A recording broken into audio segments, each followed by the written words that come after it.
Welcome, I'm Voidude, and by this point in time, it's clear that Star Citizen 3.18 is never going to get a live release. So here's a list of my personal favorite smaller 3.18 features that I think are worth making a video about because I don't know how to follow up my previous video, which absolutely blew up thanks to handsome viewers like you. So I decided to make a list video because I hear those do pretty well on YouTube. Man, how original.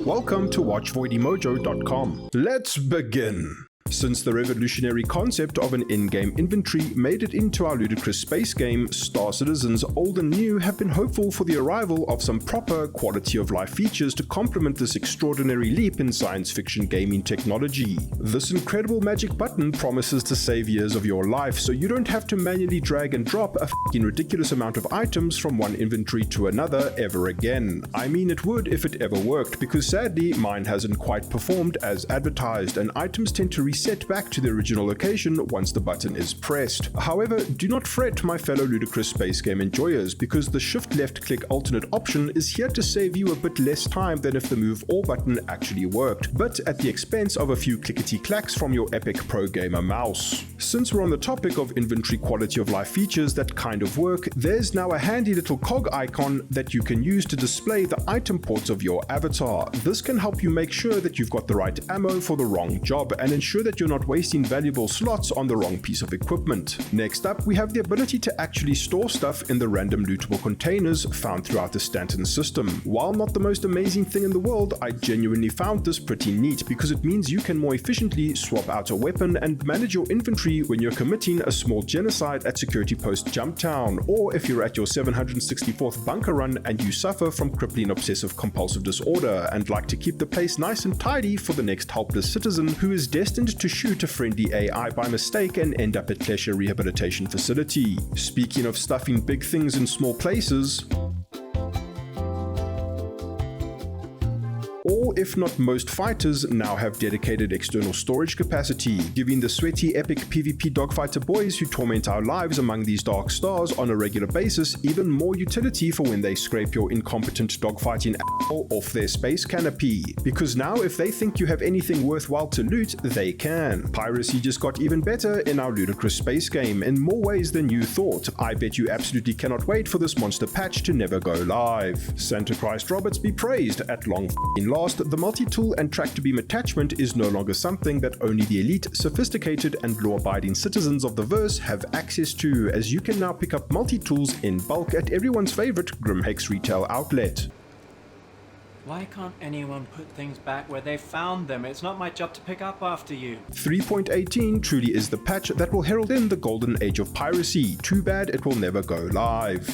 Correct me if I'm wrong, comments are great for engagement after all. Is that a wonderful side effect of persistent entity streaming and thus the replication layer being separated from the rest of the game's backend tech stack, CIG have managed to score a decent average FPS increase on their servers. Now this just could be the case on the PTU, and we're all not actually sure what the live environments will be like because 3.18 is never coming out, but this means, and remember your mileage may vary here, that we generally get better responsiveness when interacting with things and stuff in our ludicrous space game. What I appreciate the most about this is the fact that spaceship doors no longer take the lifespan of a turtle to register your presence and perform their divine duty of simply opening.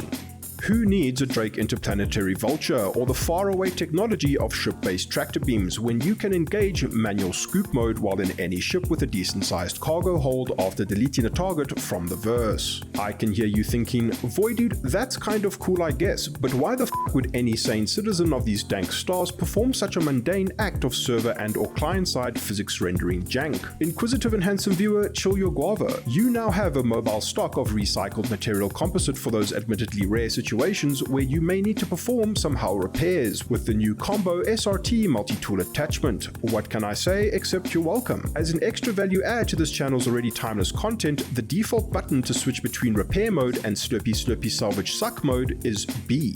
F*** me, the learning never stops. Don't forget to like and subscribe. I'm sure we've all heard about that place CIG spent about a literal half a year hyping up as the first ever fully rendered volumetric planetary gas giant in a game. It's It's easily Star Citizen's most beautiful location to date, whose beauty and serenity is unmatched in all of gaming. But then no one ever wanted to go there because of the insane frame drops and ridiculous travel times. Well, the atmospheric no quantum travel zone has been brought a lot closer now to a reasonable distance, making Orison a perfectly reasonable choice for your starting location. The fact that Cousin Crow's custom crafts is just a shuttle ride away is also a nice bonus. Nice one, Chris. And lastly, there's this pretty nifty little feature that lets you craft a multi-tool from within the Drake Vulture or Aegis Reclaimer by converting stored recycled maze composite, recycled material composite, to the item of your choice. With this feature's addition, our ludicrous space game has surely become the epic crafting survival first-person universe space combat simulator of our combined dreams. Do you agree with my list? What are your favorite 3.18 features that are never going to go live? Let me know in the comments below, and for more non-list video content, check out watchvoidymojo.com. Thank you channel Patreons for your support. It genuinely helps me to continue producing these videos. Thinking of pledging to this ludicrous space game? Then use one of the referral codes on screen now for a free 5,000 starting credits. If you enjoy my content and are interested in supporting the channel beyond a like and a subscribe, check the links in the description. Thank you so much for watching. I'll see you around the verse. Cheers.